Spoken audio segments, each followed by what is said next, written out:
재작년 푸조 CEO가 방한해서 인터뷰할 기회가 있었는데요. 그때 들었던 얘기입니다.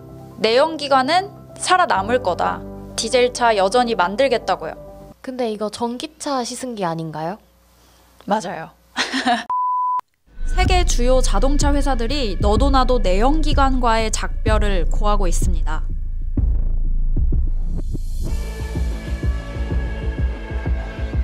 갈수록 강력해지는 규제 때문입니다. 그런데 이런 상황에서 내연기관을 버리지 않겠다, 이렇게 당당히 선언한 브랜드가 있습니다. 바로 푸조입니다. 재작년 푸조 CEO가 방한해서 인터뷰할 기회가 있었는데요. 그때 들었던 얘기입니다. 내연기관은 살아남을 거다. 디젤차 여전히 만들겠다고요. 왜 그랬을까요? 푸조에는 나름의 전략이 있습니다. 일명 멀티에너지 플랫폼 전략입니다. 소비자가 원하는 파워트레인 무엇이든 선택할 수 있도록 만들겠다는 겁니다. 다양한 에너지원 사용을 고려한 플랫폼을 만들어 놓고 이를 기반으로 모든 차종의 모든 파워트레인을 만들겠다는 전략입니다. 그러니까 내연기관을 단종하는 게 아니라 믿을만한 내연기관차와 하이브리드차, 전기차를 모두 아우르겠다는 얘기입니다. 국가별, 지역별, 규제 상황이나 전기차 시대로 전환하는 속도나 전환 양상이 모두 다르기 때문이죠. 어쩌면 가장 현실적으로 들리기도 합니다. 이 같은 전략 아래 푸조가 디젤 모델과 함께 처음 내놓는 소형 해치 전기차 푸조 E208을 시승했습니다.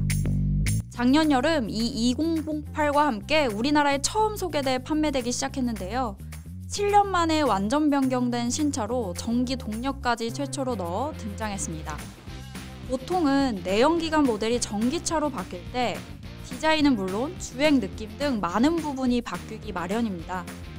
예를 들어 배터리를 탑재하기 때문에 시트 포지션이 크게 달라진다든지 말이죠. 그런데 208은 디젤이든 전기차든 본래의 장점들을 그대로 갖고 있는 게 특징입니다. 앞서 얘기한 멀티에너지 플랫폼 덕분에 전기차든 디젤차든 같은 차종이라면 디자인이나 옵션, 실내 공간, 적재 공간, 운전의 즐거움 등은 그대로 유지합니다. 소비자들은 단지 필요에 따라 자신에게 가장 적합한 에너지를 선택하면 되는 거예요. 그래서 이 E208은 얼핏 보면 디젤차와 상당 부분 비슷합니다. 실내외 디자인은 물론 안전 편의 사양과 주행 감성까지요. 디젤차와 전기차의 차이점이 있다면 녹색과 푸른색으로 빛나는 사자 엠블럼과 차체 곳곳에 붙은 푸른빛 이 엠블럼, 차체와 동일한 색상으로 장식된 프론트 그릴이 있습니다. 사자의 발톱을 형상화한 LED 램프와 볼륨감 있는 보닛, 뒤로 늘어뜨린 윈드실드 등은 파워트레인과 관계없이 모두 같습니다. 크기는 전장 4055mm, 전폭 1745mm, 전고 1435mm, 휠베이스 2540mm로 아주 작은 해치백 형태의 차량입니다.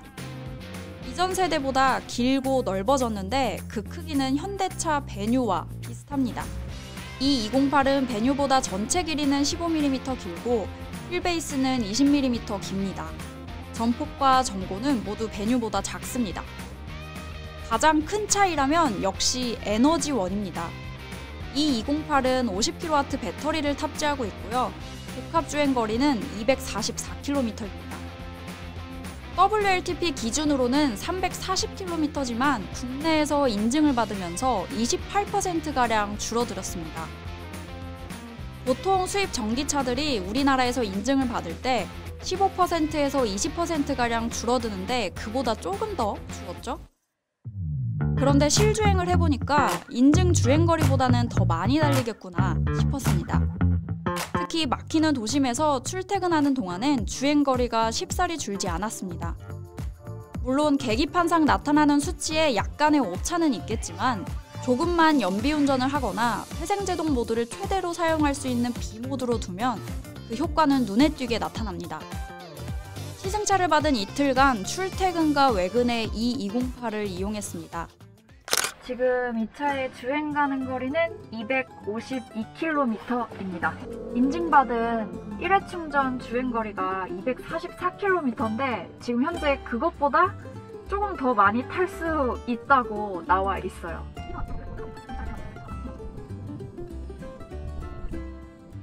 회사에서 집까지 출퇴근 거리가 2km 정도밖에 안 돼가지고 이 주행 가는 거리를 측정하는 게 사실 크게 무슨 의미가 있나 싶지만 오히려 신기한 건 주행 가는 거리가 2km 정도 늘었어요. 저는 2km를 더 왔는데.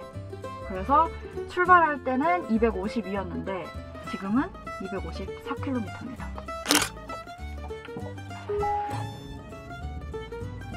주행 가는 거리가 244네요. 원래 이 자동차의 1회 충전 주행 거리가 완충하고 주행할 수 있는 거리가 244거든요.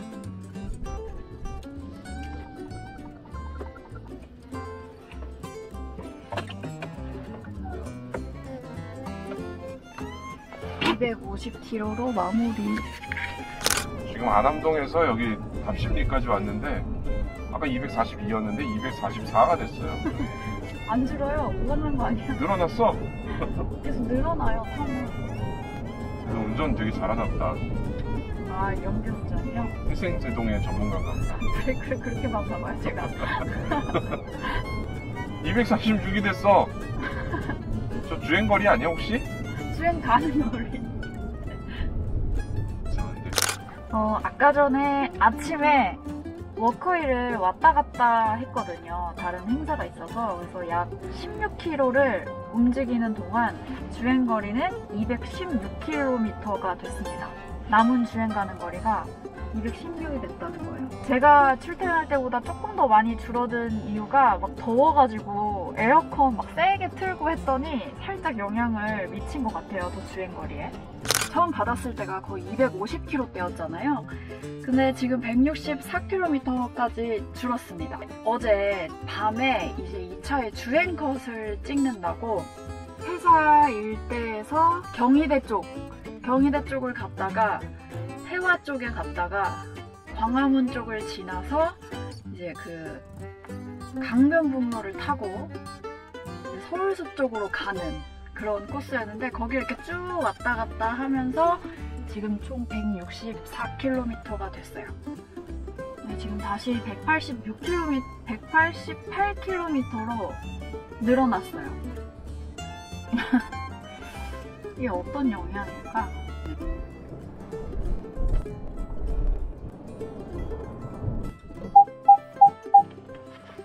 마지막 주행거리는 178km를 기록을 했네요. 네. 이 차는 전기차 특유의 이질감이 없습니다. 전기차를 운전하다 보면 가속 페달을 밟는 동시에 차가 갑자기 훅 튀어나간다는 느낌을 받을 때가 많은데요. 이 208은 그런 이질감을 크게 덜어냈습니다. 페달 조작이나 주행감이 매우 자연스럽고 매끄럽습니다.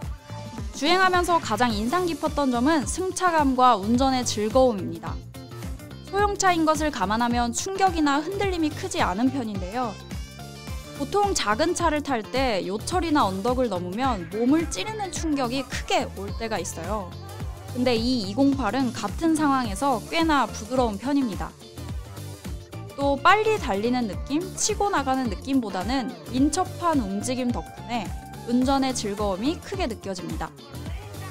이런 운전의 즐거움에는 실내 디자인이 전달하는 젊은 에너지도 한몫합니다.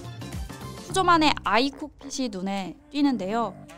오늘날 푸조의 상징이자 중요한 DNA가 됐습니다. 작은 운전대와 살짝 떠있는 계기판, 중앙 터치스크린, 피아노 건반 스타일의 스위치를 포함한 푸조만의 독특한 실내 구성입니다. 여기에 몸을 딱 지지해주는 시트 역시 이 208만의 매력입니다. 앞을 보시면 3D 디지털 계기판이 들어갔고요. 카메라는 잘 담기지 않지만 실제 눈으로 보면 3D임을 바로 실감할 수가 있습니다. 중앙의 모니터는 최신 차량에 비해서 크기가 작고 베젤이 조금 두꺼운 편이죠. 모니터상 터치 반응 속도는 조금 더딘 편입니다. 모니터 아래쪽에는 휴대폰 무선 충전 패드와 USB가 마련되어 있고요. 무선 충전 패드 아래에는 넉넉한 수납 공간이 있습니다. 실내 1, 2열에 모두 타보고 공간을 살펴봤습니다. 이 운전석은요, 시트 포지션이 다른 전기차 치고는 굉장히 낮게 설정이 되어 있습니다. 보통 전기차 하면 바닥에 배터리를 깔기 때문에 어쩔 수 없이 이 시트 포지션이 이렇게 훅 올라오게 되거든요. 근데 이 차는 좀 예외인 것 같아요. 오히려 그 208 그 내연기관 모델 있죠? 그거와도 그렇게 큰 차이가 없네요. 똑같아요. 그래서 이거를 제가 최대한 낮춰보면은 이 정도까지 포지션이 내려가고요. 지금 제가 앉은 상태에서는 저 앞에 보닛이 아예 보이지 않을 정도로 낮게까지 내릴 수가 있습니다. 그럼 이제 이 시트 포지션을 제 몸에다 맞추고 2열석은 얼만큼의 공간이 나오는지 살펴보도록 할게요. 2열석의 발빗 공간 같은 경우에는 역시나 여기 뭐가 이렇게 올라와 있죠?